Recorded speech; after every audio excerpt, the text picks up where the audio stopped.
Hello to all of our attendees and welcome to today's Avalara Tax Suite for Manufacturers webinar. Our opening presenter today is Tom B. Miller. Tom is a founding employee and Senior Strategic Alliance Manager with Avalara, the leading provider of sales tax and compliance automation services in the cloud. Tom has been actively engaged for over 30 years in helping businesses solve problems through automated technology solutions. At Avalara, he has assisted companies of all sizes identify problems to keep them in compliance and current with tax regulations. With that, I'll pass it off to Tom to begin today's presentation. Tom, take it away. Well, thanks, Emily, and good morning, everyone. It's great to be here. I want to thank you. Before we even get started, I want to thank you for the time you're going to give us today. I'm confident that we have a very robust agenda and that there's a lot of good value we'll be able to bring to the table for you.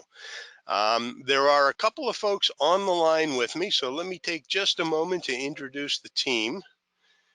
And all of a sudden, there it goes. Sometimes, you live and you die by technology, and I just was thinking I was about to die. But so the slide advanced. There's a couple of people on my team that'll be with me today that I'd like to introduce to you. Antonio Neyra is a regional sales manager with Avalara. He's been last 20 years in the world of technology, helping companies focus on their business. He's specifically concentrated on manufacturing and distribution companies. Now, previously to Avalara, he spent 3 years in Infor. He's an expert in understanding the manufacturing ERP's functionality. And for the last 7.5 years at Avalara, he's been dedicated to helping the Infor customers learn how to automate their tax compliance, allowing more time to focus on business growth and how to mitigate risk. So Antonio brings a wealth of information on the platform as well as the tax calculation engine. And Brent Peterson has been in manufacturing and distribution for the last 3 years with Avalara. He was a strategic alliance manager focused on Infor and their customers. Prior to that, he ran a small family-owned manufacturing business in Southwest Washington, and he built out the e-commerce business focus for the HVAC company Johnstone Supply. They're an Infor customer, and so he brings in industry knowledge and relationships in Infor to help our customers that looking for help them find the solution for their tax automation needs. He's here today and he works alongside with us and other Infor channel partners. Excuse me just a second. Um, he helps our customers and particularly when they need or they're looking for support either from Infor or from us or from the channel partner. So those are the three people that'll be here with me today. I'm going to start by speaking a little bit about the complexities of sales tax, and then Brent will talk a little bit about Infor and some of the things that we'd like to pass along there. And then we'll bring Antonio on to spend some time in the solution itself so you get to see what it looks like. So I'm going to be talking about the risk that a company deals with in sales tax and why it's so difficult. Now, there's a lot of different issues that we're going to be talking about, but it sounds pretty easy to say, sales tax, all you got to do is get the calculation right. But there's a lot that goes into that. I mean, first you need to pick the correct jurisdiction. You need to know the rates and the rules for each of the products or services for each of the jurisdiction. You need to know if the customer's tax exempt or not and be able to prove it. That's real important. And then you need at the end of the period to be able to aggregate all your sales and purchase information to process, create, and submit the tax returns on time. And then it's even more complex if you're doing international operations, because there you have to deal with a value-added tax as opposed to a sales tax, which is very different. You've got excise fees, import duties, landed costs, the list goes on. Doing the returns in the national language. And today, let's just focus on the domestic issues. So let's talk about your business. As manufacturers, transactions tax basically touches every part of your company, every part of your company basically touches transaction tax. When you look at it that way, the location of your offices all are going to drive where the tax rules, the regulations, where your suppliers are and where your plant and how you're getting material back and forth.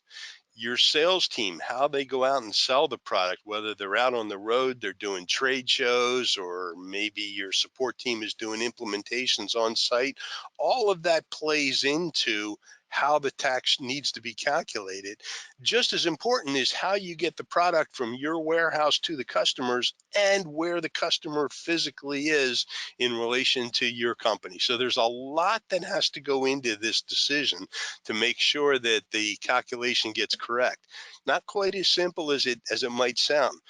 Now, we worked with the Wakefield Group a few years ago, and they found out some interesting statistics. They found that over 52% of accounting and technical professionals agree that completing a marathon would be easier to accomplish than understanding sales tax compliance laws. Now, I run into some pretty significant misinformation that keeps businesses from being really compliant. I mean, many companies will tell me they don't need to worry about sales tax because they're too small, or they only sell online, or their products are tax exempt, or, they've been doing it internally for the last 20 years just fine. Well, here's some stats from Wakefield Group that say otherwise. And in addition to this, over half of the tax professionals surveyed had missing or inaccurate documents, or they couldn't produce the correct documentation that was requested by a state auditor. They said the average time it takes their companies to update their tax compliance processes, about 6 months. So what you have is almost half of the companies haven't even looked at their processes recently. Most expect that they'd wind up paying penalties and fines in case of an audit, and it's going to take them more than 6 months just to get it right. And then during that time, the inaccuracies continue, so the costs are only going to get higher. They found that the average small or mid-sized business incurs cost of about $65,000 during a state tax audit. So it's not a trivial issue. So what's the risk? Well, there's two sides to the coin. If you're selling product, then you're dealing with sales tax. But if when you buy product and you're not charged a sales tax from your vendor, then you're dealing with use tax. It is the other side of the same coin. Well, the risk is that you can overpay your own taxes in areas where the suppliers could have used your exemption certificate. And if that's the case, it's not as easy as like getting the money back or reducing the taxable amount you have to pay to the state on your sales tax return. You need to go back to the vendor and get a tax refund from them. The other risk is that you can underpay your taxes where they didn't charge you the right amount. And that's one of the areas that the auditors are looking for, because it's up to you to assess taxes on sales and purchases. Now, when you sell to your customers, you basically have the same two risks. You can undercharge them, but you're still responsible to remit the correct amount when you do your tax return. And the difference between what you've collected and what you need to pay can only come out of net profits. And clearly, you don't want to give any of that up. The other risk is that you can overcharge them. And in that case, you run the risk of creating severe negative customer satisfaction, and you still need to remit to the state the full amount that you've collected. But there's a whole industry out there for reverse audits to help you identify those overpayments. We feel that automation is more efficient and less expensive. Now, what makes it important is that the states rely on that tax revenue. Most of the states have been operating in the red for years, and we find that they're getting more aggressive writing Nexus laws, sales tax exemptions, auditing procedures, and the pie is huge. 47% of all state revenue comes from sales and use taxes. I didn't realize when I first started in this industry that it was that high. Last year alone, there was over $2 billion, that's billion, in uncollected sales and use taxes across all the states. California alone was more than $4 billion in uncollected sales and use taxes, and New York was just south of 2 billion. Now, clearly, that's not enough revenue to get any state to the point where they're balancing the books. But it does take them a couple of steps forward, and they definitely don't want to miss any of that. They can't afford to. Now, if you're not using an automated service, then I can probably guess at what you're doing. First, you're creating a customer record and you're assigning a tax jurisdiction to that record. Well, that means that you're maintaining a table of rates somewhere. You're combining appropriate rates into a schedule, and then you're assigning that schedule to the customer. So there's a lot of steps there. A lot of things need to be maintained, and there's a lot of opportunity really for human error. But then on the inventory side, you have the same issues. I mean, you have to create custom tax exempt rules or rates for each specific item or service in each specific jurisdiction. So the process is time consuming, it's research bound, and it gets out of date pretty quickly. Now, if you're doing e commerce, if you're selling on a web store, you're probably relying on the storefront to assign the taxes. And that's generally going to be based on the zip code, which we found is going to be inaccurate probably 70% of the time. The rates tables tend to go out of date quickly, and there's no jurisdictional boundaries built into those rates tables. And you'll see in a couple minutes why that's important. So we at Avalara take all of that off your desk. You'll have one tax code. It's called AvaTax, and then we handle the rest. So you don't have to worry about jurisdictional boundaries, rate changes, or legislative changes to the rules. Now, if you're using Certs Capture, we'll manage the tax exempt certificates for you also. That's an optional piece that we'll talk about in just a few moments. So when most people start talking about sales tax compliance with me, they're focused on the rates. But that's really just the tip of the iceberg. There's a lot that goes into that below. I mean, and these are the things that we're going to be talking about today: Nexus, jurisdiction assignments, audit readiness, things like that. So the first question that you're going to have to ask is, where do I have the obligation to collect the tax in the first place? Well, that's called Nexus, and that's a concept that says that any state under their laws can declare that you have enough of a business presence in their state so that they can force you to become a tax collector for them. Sounds simple enough, but every state has its own rules for establishing Nexus. And now, what used to be just based on physical presence, those rules go way beyond that today. And the states are tightening those rules. It's a major trend that they're using to address the loss of tax revenues, primarily due to out of state e commerce sales. So whereas they always are going to want to look at the location of your facilities, your sales and service people, your product, whether you're renting or leasing product for yourself or to your customers, and your activities in the states like sales visits, trainings, and trade shows, they're also going to consider any inventory that's located in the state. So if you're doing business through like an Amazon where you're sending your inventory out to Amazon, I think there's about 14 different states that they maintain um, warehouses in that they ship from. Your inventory can be in any one of those warehouses at any time, and that location drives Nexus for you within the state. You see, most states are now arguing that companies who are able to generate revenue without any physical connection in the state still enjoy the benefits and the protections offered by that state to other businesses, and therefore you should be able to support those benefits through the collection and remittance of sales tax. So it's always been based on physical contact with the state, but then about almost 2 years ago, year and a half ago, everything got turned upside down. So let's talk about the South Dakota versus Wayfair Supreme Court case. I don't want to get real wonky on you, but there's a little bit of history that you'll need to know. About 2 years ago, no, 2.5 years ago, the legislature in South Dakota determined that if a company is doing business within their state and they meet certain revenue or activity thresholds, that is going to create nexus for them. And then that became a law about 3 years ago. Now, about 2 years ago, the lower courts in South Dakota determined that that was unconstitutional, so they struck it down.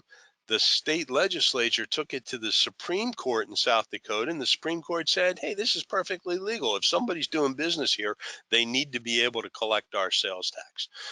Well, it went from the state to the Supreme Court of the U.S. about, no, it was June of, I guess it was 18, about almost 3 years ago, 2 years ago. And the Supreme Court essentially kicked it back to the state. They said this is a states' rights issue. It's not something we ought to be dealing with, so we're going to leave it up to the state to make the determination if it's legal or not. Well, since South Dakota had already declared that it is legal, basically the Supreme Court just flipped it back. They overturned a long-standing ruling from 1992, Quill versus North Dakota, that established the physical presence. So what that means is basically that every state now has the authority to impose tax collections on out-of-state transactions using economic nexus as the basis. But historically, states have come up with all sorts of different rules to trigger nexus.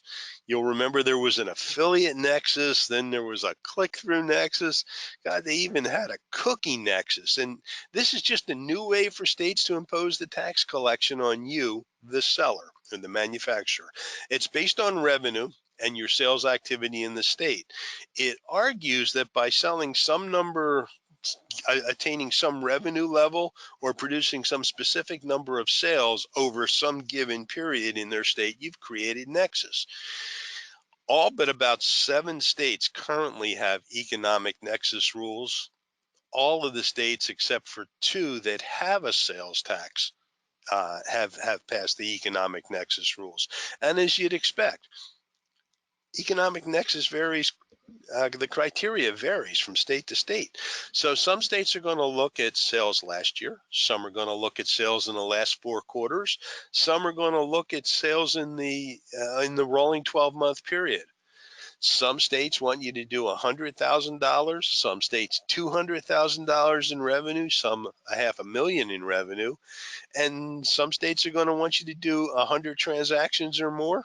Some are going to set the threshold at 200. So it aims to level the playing field between non-collecting out-of-state sellers and in-state brick-and-mortar businesses, but it really becomes another layer of complexity that you have to deal with.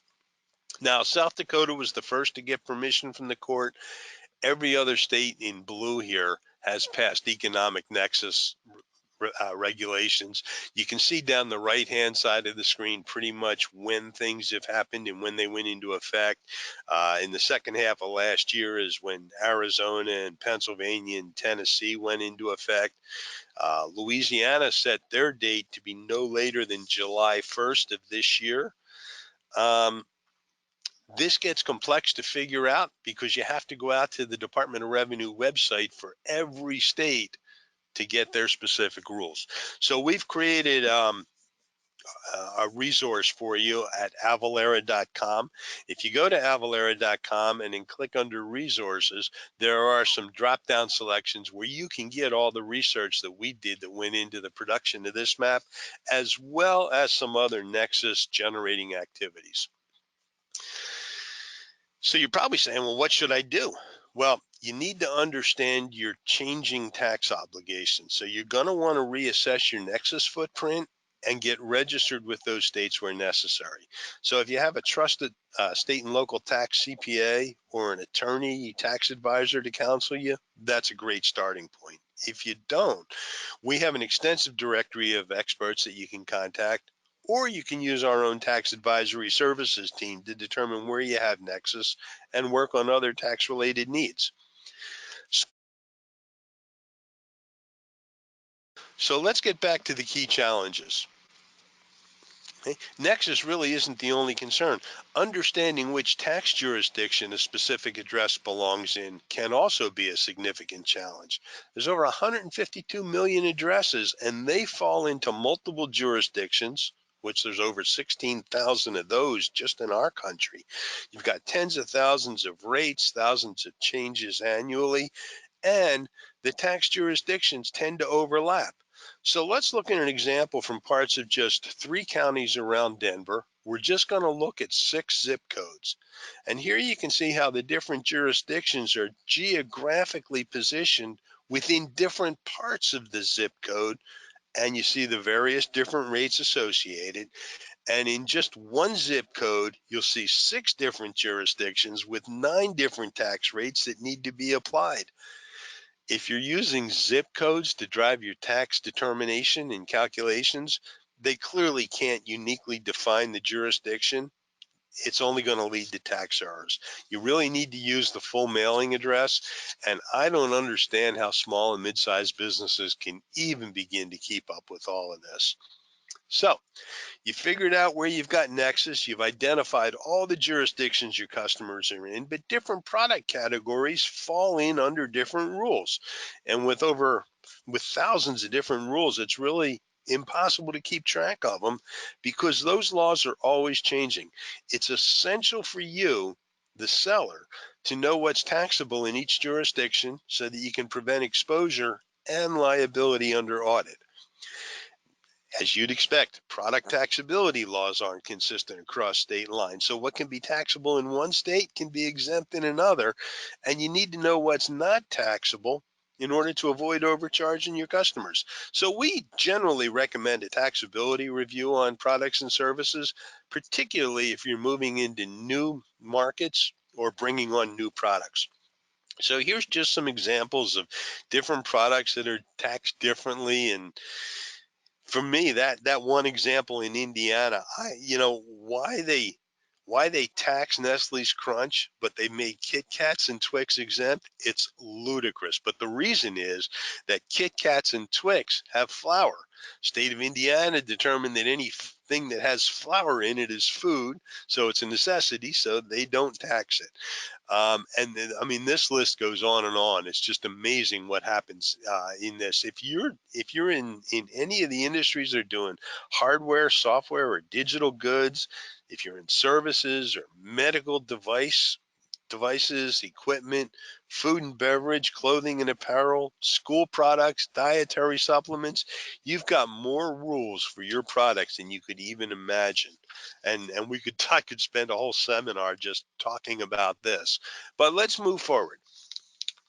Some of your customers then are going to come back and tell you they're tax exempt. And that's a problem because it's difficult to identify tax exempt customers. Generally, what happened, or at least happened to me in my 30-year sales career, is I'd go out and I'd bring paper back to the company. I'd be real excited, and somebody from accounting would show up and say, they're tax exempt. You need to run back out and get a tax exempt certificate.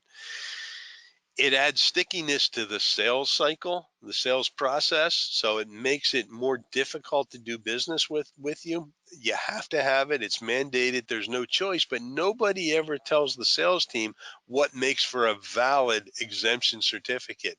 And one exemption certificate, because of the way they apply the rules across under audit, one single missing certificate can cost you a ton more than just the tax that you didn't collect to begin with.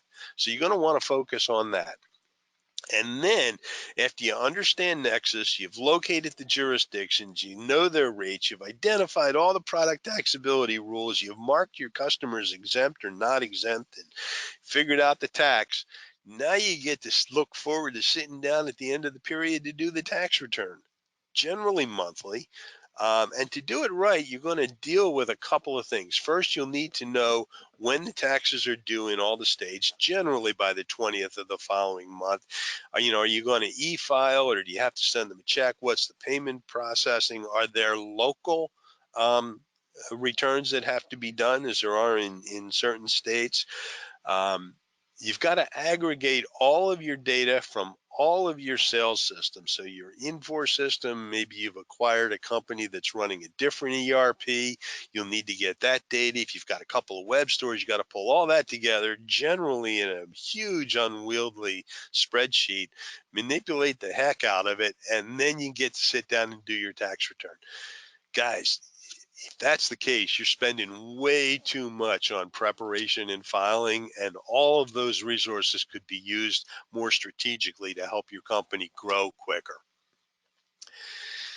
After all of that's done, you're going to get a note from somebody at the state that says, hey, we want to come out and see you. So please have all of your sales and purchase information, from August of 2015 through November of 2019 ready for us so we can do the review. And you're going to need this, that, you're going to need all your exemption certificates, and we'll see you, next Thursday or whatever it is.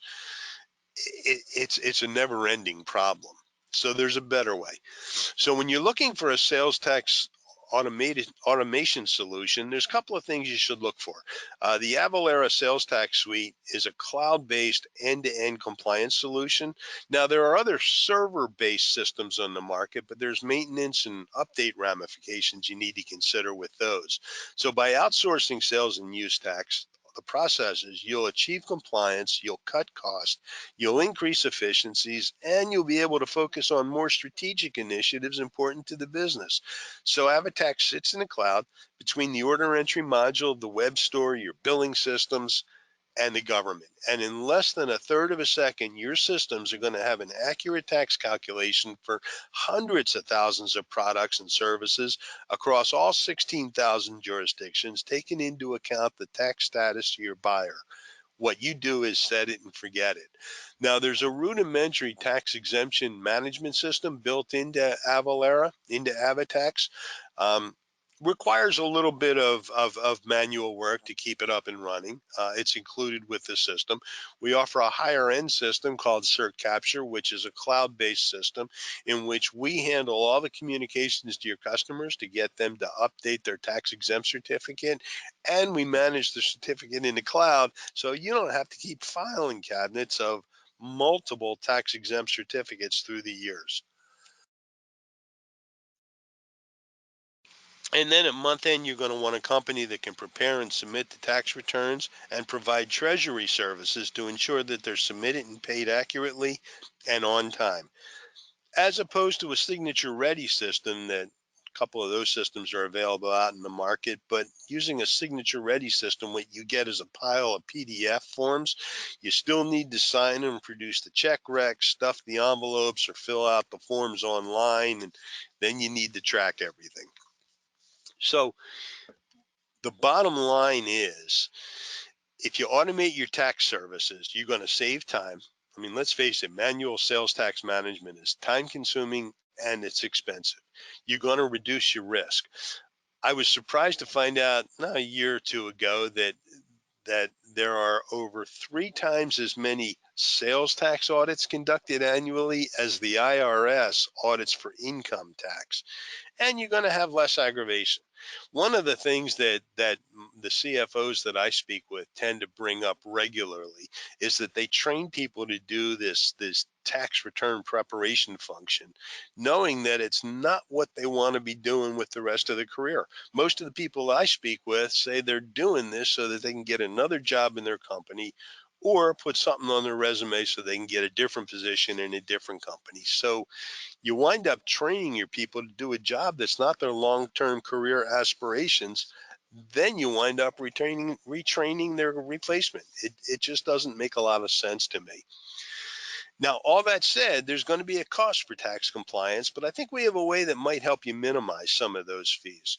We'll talk about the Streamlined Sales Tax program, but if you qualify as a volunteer collector in any of these states in green, there's a listing here on the slide, some of the services that the states will pay for, and some benefits of the program. A major benefit is that if a streamlined sales tax state wants to audit you, they're going to come to us instead of you. So we'll handle the audit. Now, Streamlined Sales Tax is a program that's about 15 years old, 20 years old, and it's gained a lot of popularity just since the Wayfair decision. It's a full service sales tax compliance agreement that includes the states, the certified service providers, that's us, and the sellers, that would be you. We're a CSP under the Streamlined Sales and Use Tax Agreement to perform all of your sales and use tax functions. Now, I think there's probably 5 or 6 other certified providers, but we were the first among that group to become certified. I remember 14 years ago, we went through an arduous process to ensure that our engine met all of the requirements and that we got certified. We've been a CSP now for pretty close to 15 years. The goal of this program is to create uniform definitions for sales and use tax related terms, rate simplification, uniform sourcing rules, a single online registration system, and simplified tax returns, as well as having the states where you volunteer fund it for you. And it's not necessary that when you sign up for SST, used to be you signed up for all 24 states, which didn't always make business sense. Now you can able to pick the state that you want to volunteer for. But you need to volunteer for just some of those states, and here's the qualifications. Now, let's be honest, the program isn't going to work for all companies, but it's worth looking at, particularly if you're approaching economic nexus thresholds in any of those states, because economic nexus doesn't apply. Streamline is looking specifically at the physical nexus requirements. So you may not have physical nexus, you may have created economic nexus, but you can still qualify as a volunteer in all those states. So before I pass it over to my colleagues, let's talk just a little bit about Avalara. We've got significant experience in sales tax. That 30,000 billable customers does not include, the second line on the slide, doesn't include customers that are using us in an Avalara included mode. Like we've got a relationship with Amazon in Europe and Big Commerce, and AvaTax is included as part of those subscriptions. But we've proven our ability to deliver customer successes. We had our kickoff meeting just, I think it was, just last week actually. And they talked about how we did during Cyber Week this year. Cyber Week is it's our Super Bowl. I mean, this is the time when it's all hands on deck. Even the owner of the company winds up spending all of Thanksgiving and Black Friday in the office monitoring the systems. This year on Cyber Week, we calculated tax on 1.6 billion line items in just about 500 million transactions, and didn't go down, not even once, not even for a second. We're gearing up our systems next year. We're expecting significant growth. Next year, we expect to be able to produce 1 billion tax calculations just during Cyber Week. And the most important part of this slide that I can tell you is that we were the first company to introduce an accuracy guarantee on our calculations, and we put some money behind it. Now, there's been one or two other companies that tried to do that. One or two of them have relinquished on that guarantee and pulled it off of their terms and conditions. But we're the only company that I believe, given our content, I don't see how anybody else could make that anyway. So all of that said, let me pass this over at this point to Brent Peterson. Brent's going to want to talk for a couple of moments about Avalara, our relationship to Infor. Brent? Thank you, Tom. I appreciate it. Hey, everybody. I just wanted to introduce myself, Brent Peterson. Here's a little slide, some names of some of the customers that we're currently working with. We do have several hundred customers that are Infor customers as well, and we've seen tremendous growth in this particular space, largely due to the manufacturers and distributors that are running into the issues that Tom described. So any of these folks that you have relationships with, I'd encourage you to reach out to. I know a lot of you Sightline users and CloudSuite Industrial users share information with one another. So if any of these folks look familiar, please feel free to reach out and get additional insight.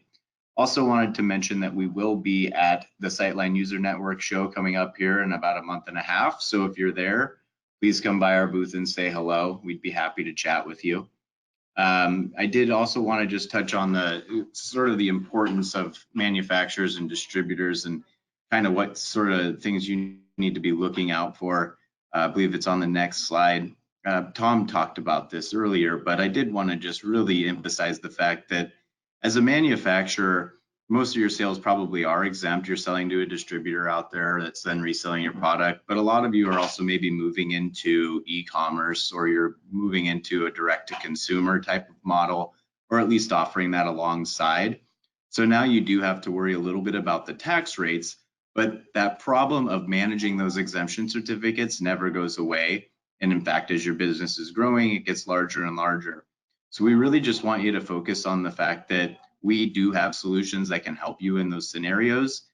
We want to make sure to protect you and your business as best that we can with our technology, because a lot of these auditors are out there specifically targeting distributors and manufacturers because they know that there's an opportunity to uncover and find opportunities for why tax was not collected.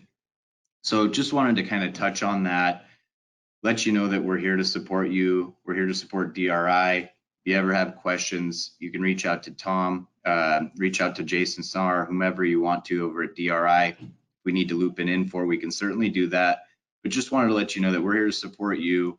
2020 is the year of the customer, and we're looking forward to adding you as a customer here at Avalara. So I believe that's all, and we're going to move along to who's going to talk a little bit about implementation, professional services, and then also give you a little product demo. So go ahead and take it away, Antonio. Yep, that's perfect. So I'm actually going to take control of the screen. So just wrapping up to what Brent was talking about, how even our customers that are exempt from sales tax, they still got to show the reason why a transaction is going to be exempt from sales tax, right? That document, that exemption certificate document, is very, very valuable, because if you ever go through an audit and you are unable to produce this document, it costs you a lot of money. So moving along here, implementation of the services. Avalara offers multiple ways to implement the solution. Everything from a self-starting guide, where you basically do a lot of the implementation yourself with the reliance of a go-live coordinator. That's the most basic process that pretty much everybody goes through. They'll be there available to provide assistance and guidance as you go through the implementation. There's also our Avalara University that gives you a lot of training on the different topics, the different modules that Avalara has. It's a very, very good solution.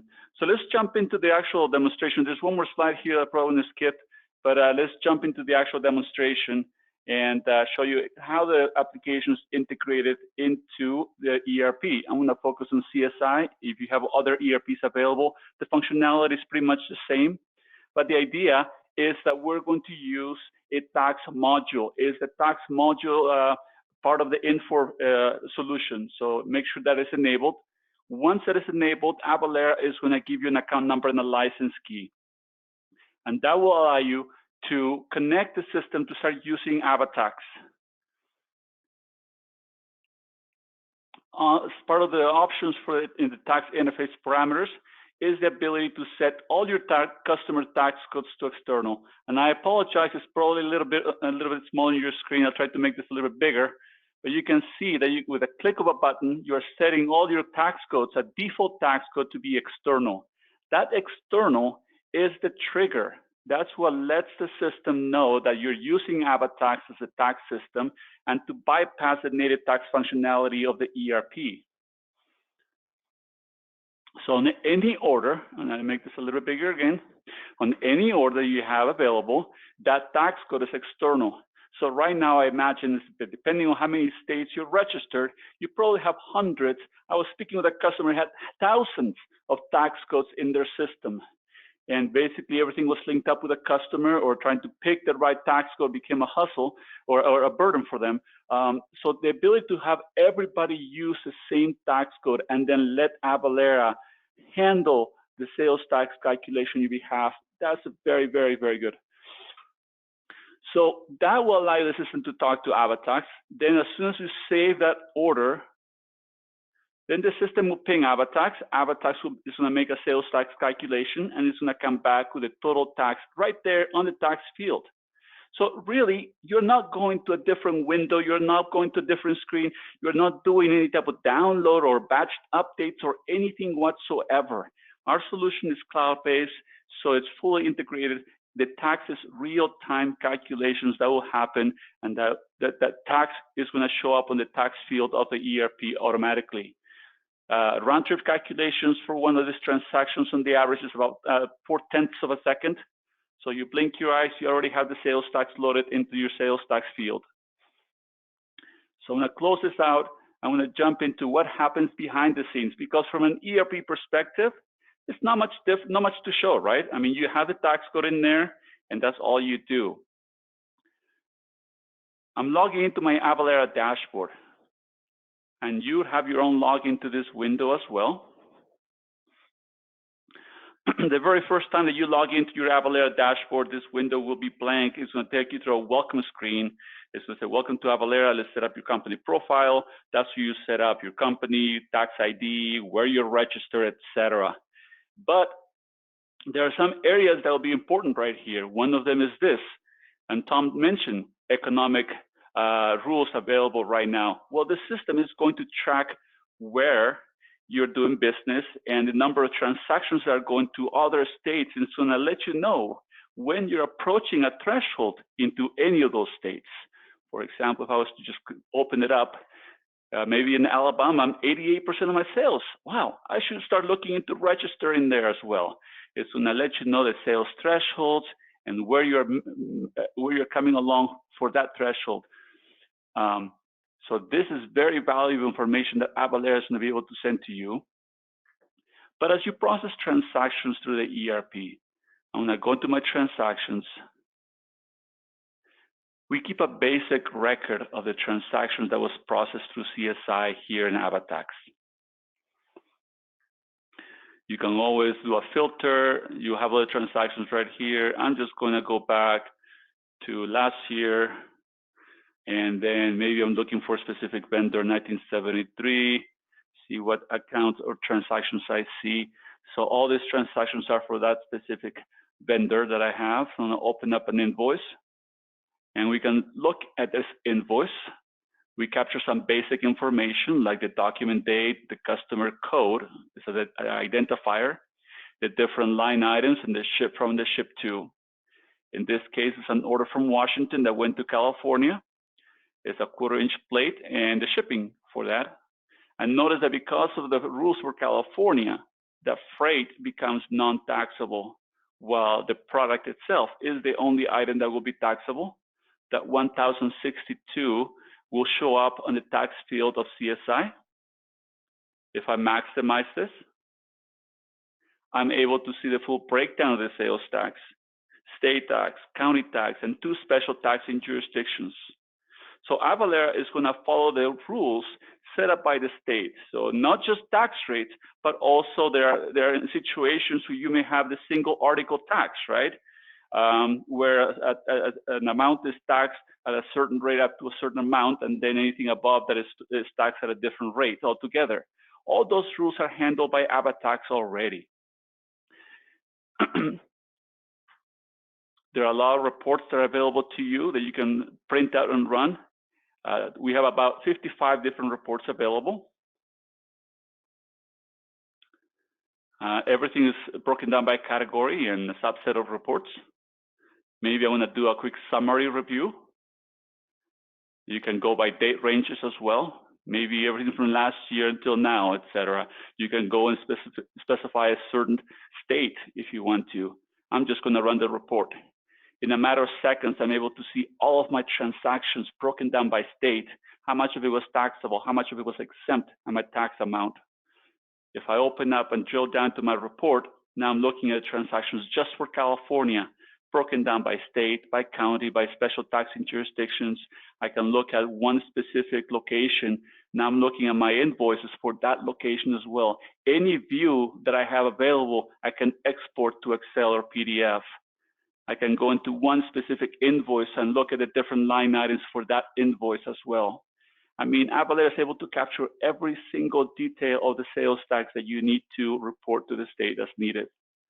Now, you can do the reporting yourself, or you can let Avalara do the reporting through our filing service. It's an in-house service. We don't outsource this. This is handled by Avalara as well. I'm going to select a different month here that I know I have a little more data. During your go live, you let us know exactly what your filing schedule is going to be, where you're registered, how often you have to file each location, and then Avalara is going to follow the same pattern. So if I had to file for Alabama, for example, the system's let me know that I need to report $275.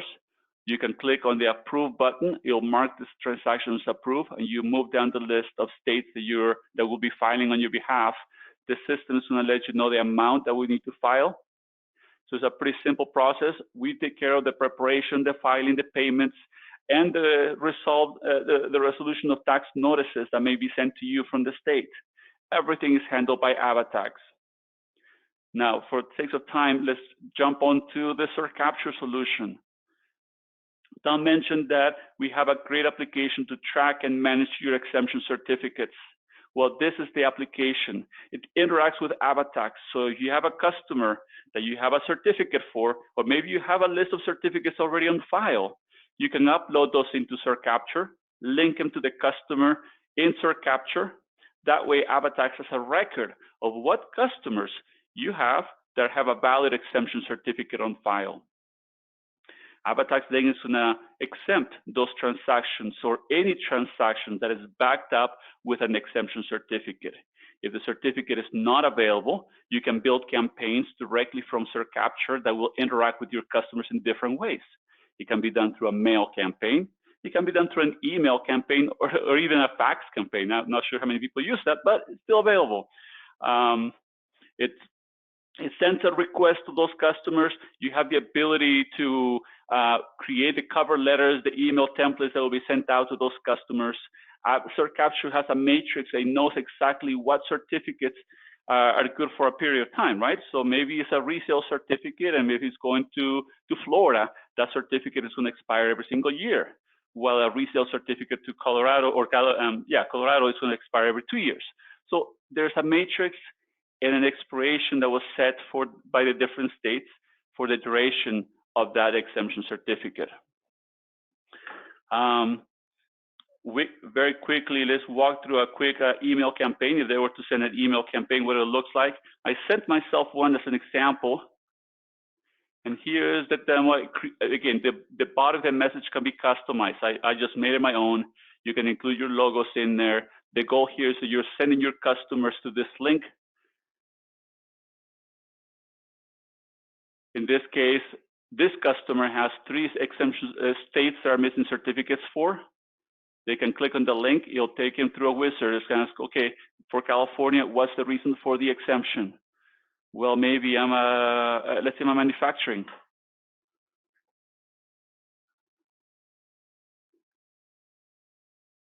Then this is going to say, okay, well, you need a 230M form, which is the partial exemption certificate.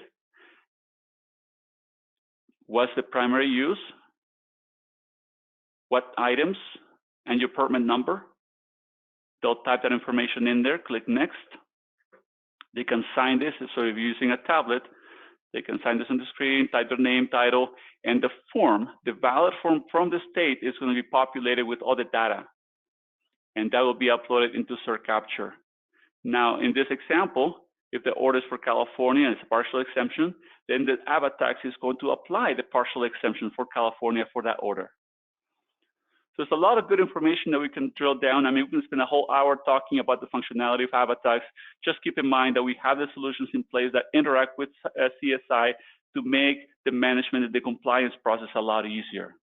So for the sake of time, Tom, I'm going to pass over, the controls to you. Thanks, Antonio. Appreciate it. Great information and a great presentation. You know, since day one, we've worked real hard to make this the fastest, easiest, most accurate, affordable, and reliable way to do transactional taxes. So you don't have to spend time on compulsory, non-profitable tasks. You can focus on the more strategic issues to help grow your business.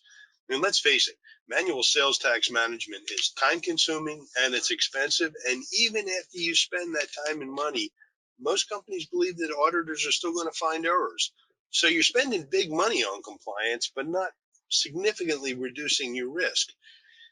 In my mind, doing tax compliance in-house makes about as much sense as doing payroll in-house. It's a compulsory activity, doesn't put 10 cents on your bottom line or drive any growth.